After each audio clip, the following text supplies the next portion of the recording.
রোহিঙ্গাদের মানবিক সহায়তা অব্যাহত রাখতে যুক্তরাষ্ট্রের প্রতি আহ্বান জানিয়েছে বাংলাদেশ।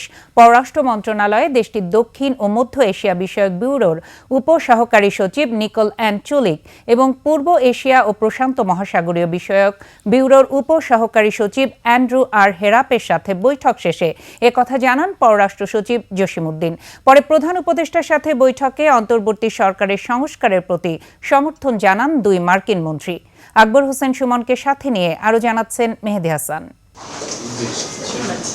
বৃহস্পতিবার দুপুর 2:45টায় ঢাকায় যুক্তরাষ্ট্রের দূতাবাসের চার্জ দ্য অ্যাফেয়ার্স ও মিয়ানমারে মার্কিন চার্জ দ্য অ্যাফেয়ার্সকে সাথে নিয়ে পররাষ্ট্র মন্ত্রণালয়ে যান সফররত দুই মার্কিন মন্ত্রী।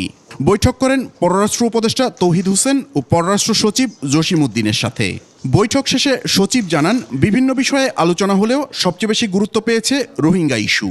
আগামী সেপ্টেম্বরে নিউ ইয়র্কে আপনারা জানেন যে রোহিঙ্গা বিষয়ে একটা উচ্চ পর্যায়ের সম্মেলন অনুষ্ঠিত হওয়ার কথা রয়েছে এবং এই রোহিঙ্গা প্রত্যাবাসনে আমরা তাদের রাজনৈতিক এবং মানবিক সহায়তা অব্যাহত রাখার জন্য অনুরোধ জানিয়েছি। এখন যে কোনো ব্র্যান্ডের পুরাতন এসি বদলে নতুন ওয়ালটন এসিতে উপভোগ করুন 25% ছাড়।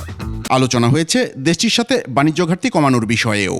বাংলাদেশের উপর আরোপিত বাড়তি শুল্ক যে 90 দিনের জন্য স্থগিত করা হয়েছে, এর মধ্যেই সমাধান খুঁজে পাওয়ার আশা সচিবের। 90 দিনের পজের মধ্যেই আমরা কি করে এই যে নতুন বাস্তবতার প্রেক্ষিতে আমাদের দেশের ভেতরে যে সমস্ত স্টেকহোল্ডার আছেন তাদের সাথে কথাবার্তা বলে একটা পথ বের করতে পারি, সেটা নিয়ে আমরা সময়টা ব্যয় করব।